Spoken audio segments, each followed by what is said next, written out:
This monument in northern Prague marks the place where Nazi leader Reinhard Heydrich was assassinated during World War II by Czech special agents.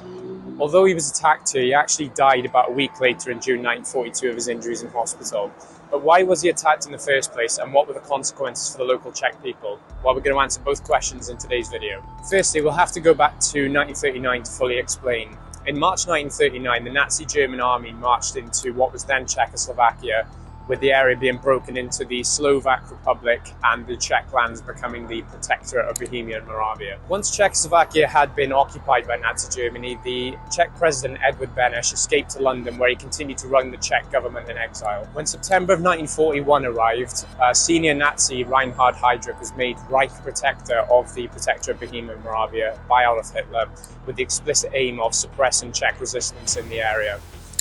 Heydrich then quickly gathered nicknames like the Butcher of Prague as he suppressed Czech culture and executed hundreds who were suspected of resisting Nazi authority. In response to the suffering of the Czech people, Edvard Beneš, still in London, helped arrange the plan to assassinate Heydrich, partly as a response to the suffering of the Czech people and also partly to prove to the Allies that the Czechs were serious about resisting the Nazi authority. Two special Czechoslovak agents were trained in England and parachuted into the Czech lands, tasked specifically with assassinating Heydrich. These men were Jan Kubis, a Czech, and Josef Gabčík, a Slovak. After scouting Heydrich's commute into Prague from his home north of the city, this location was deemed to be the most suitable to attempt the assassination, as Heydrich's driver would have to slow down to negotiate a sharp turn in the road, providing a perfect opportunity to try and assassinate Heydrich. Therefore, on the 27th of May 1942, both Jan Kubis and Josef Gabčík positioned themselves here waiting for Heydrich's car. The assassination didn't exactly go to plan, as Josef Gabčík's gun jammed as he attempted to shoot Heydrich, and Jan Kubis had to improvise by throwing an anti-tank grenade at Heydrich's car. It didn't land inside the car as Kubis had intended, and instead exploded by the rear wheel. This did severely injure Heydrich, but it wasn't fatal as originally planned. But in the confusion, Gabčík and Kubis were both able to escape, while Heydrich was rushed to the nearby Bolovka hospital.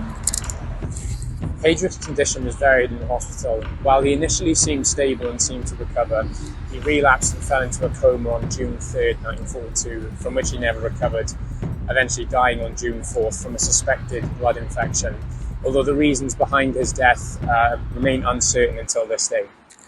The consequences of Heydrich's assassination were severe for the Czechs. Adolf Hitler had ordered an investigation into the assassination attempt on the day of May 27th, and Nazi intelligence falsely linked Kubis and Gabčík to the village of Lidice outside of Prague. As an act of revenge, the Nazis burned the village down and murdered hundreds from the village of Lidice, and alongside this, the village of Gizaki to the east of Prague also suffered a similar fate after suspicious equipment was found there.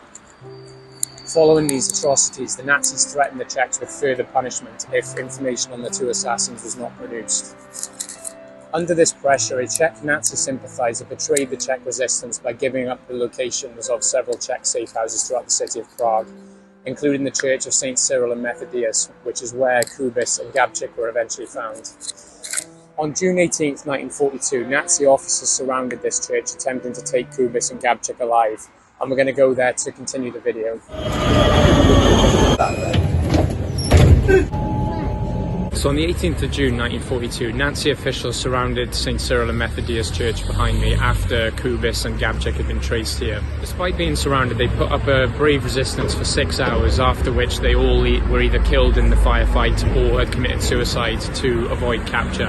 And there's still some surviving bullet holes in the wall of this church around the corner. Ultimately, Heydrich was a key individual behind the Holocaust, so there's few individuals that deserve to be assassinated more during the war. But many historians ask today, was it worth the ensuing suffering that the Czech people had to endure? Comment below and let me know what you think about that. If you have enjoyed this video, it'd be great if you considered subscribing, and thank you for watching.